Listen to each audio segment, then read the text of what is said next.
Good morning, Bert. How are you today? I am doing awesome. Well, that is great to hear. And I'm talking to you from Toronto, Canada, where Go Big Show has really captured the hearts of us Canadians. Go figure, huh? Hey, wait, let me tell you something. This show was made specifically for Canadians. Canadians are the type of people that would excel at this show because these are skills and talents that you would learn drinking out of the back of a truck in a field somewhere just outside Toronto, and your friends will go, "Oh, there's no way you can do that. I don't think you're going to be able to pull that off." Oh, no. Yes, but we could. Don't you think we would do so well on this show? For sure. I Oh, agree with you. look, I've toured Canada extensively. Canada is a second home to me, no joke. And there is a hardiness to the Canadian spirit, a fearlessness that is goes unmatched. And our show rewards those that are fearless. And that's why I think Canadians would destroy on this show.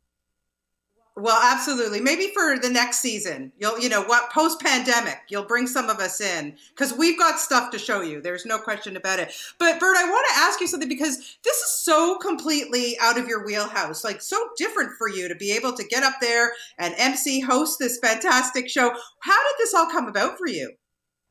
I was sitting in my man cave and I got a text from TBS and they said, "Hey, we got this show." And I kind of thought I was done doing television. And I opened up the text, and it was a sizzle reel of the talent that they had scouted. And my daughters were sitting next to me, and my daughters were like, "Wait, I want to watch that again. Where can we watch this?" And I was like, "It's not a show." And they're like, "What do you mean?" I said, they want me to host it." My daughters lit up. They're like, "Dad, you got to host it." And no joke, it's probably the proudest I've ever been done doing television because my daughters and I and my wife, every night, we all sit together and we watch the show, and I spoil it and I tell them who won and lost before they see them. Oh, come on, Dad. That's not nice. That's not nice. But you know what? Like I say, it looks like fun.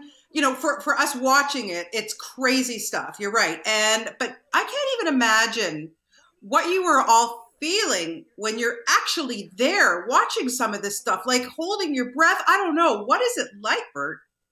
A lot of it, at certain times, there's a little bit of awe because they'll tell you what they're going to do. Like the executive producer would tell me before, and I'm like, "There's no way they can do that. Like he's going to jump a monster truck where? What if he hits the ceiling?" And then there's a sense of awe, and then once it's over, you realize, "Oh, I should have been afraid for my life too." Right.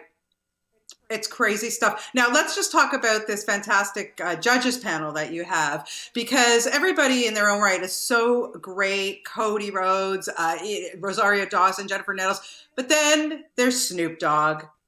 What can you tell us about Snoop Dogg that maybe we just don't know? Oh, I'll tell you what. I'll tell you something you don't know about Snoop Dogg, which I think you'd be cool me sharing. Okay.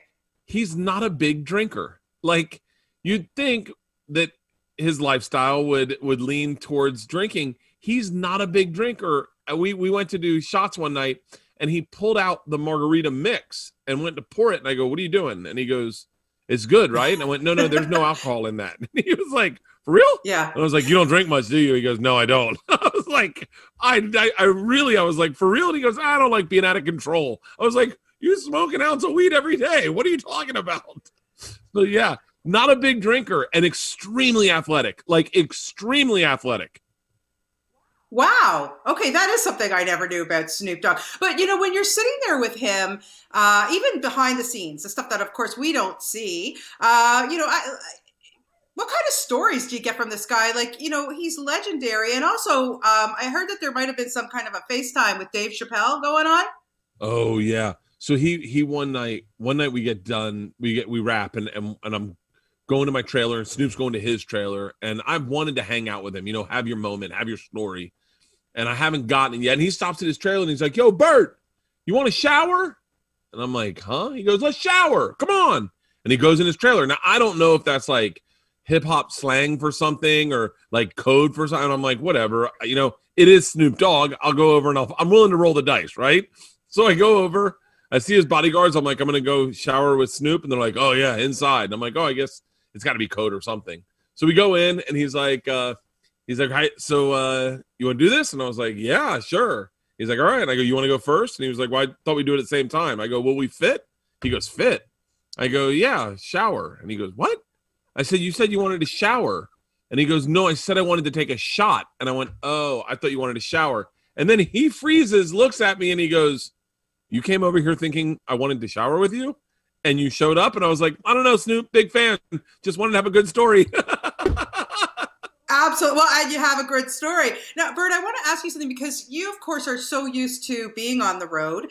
And, we've all been locked down here for almost a year now, which is completely crazy. What has life been like for you as a stand-up? And, now I know that you had this to shoot, which is great, but, it didn't take up a lot of your time. So how have you been adapting as a comedian? Oh, I pivoted quick. I was one. I mean, not to toot my own horn, but I was one of the first comics to start booking and performing outdoor shows. I started booking drive-in movie theaters. Yeah, so I'd take my tour bus. We'd leave out of California. We'd stay in a bubble. We would stop at RV parks along the way. Beautiful, gorgeous way to see the country, albeit in a pandemic. And we would do shows to up to 4,000 people at these drive-in movie theaters. And I got to tell you, it was an amazing experience. I lived through a tornado, thunderstorms, freezing cold. And, I perform shirtless. So in Chicago, snow flurries, 28 degrees, I'm shirtless on stage, shivering my way through my act. And we did 4 runs. We traveled back and forth across the country 4 times and totally safe. No one got COVID. Same as the Go Big show. We were in a bubble doing that. 100% safe. If yeah, it was amazing. It can be done. Hopefully, let's hope we can continue. And lastly, I've got to ask you. So, Go Big Show is about these extreme acts, crazy things that people do. What would be your Go Big Show act if you were on it? Oh, not to tell too much, but hopefully, if they keep it in the show, in the finale, I get to do my act. Oh, okay, awesome. Yeah, so and it is a mashup of of my favorite acts. It's a little bit of archery, a little bit of a trick shot, a little bit of presentation, a little bit of magic, and hardcore thrills. Good stuff. Well, we look forward to it here. We love it here in Canada, as I mentioned, and just wonderful having the opportunity to talk to you today, Bert. Take care of yourself, you and your family, and have a good day.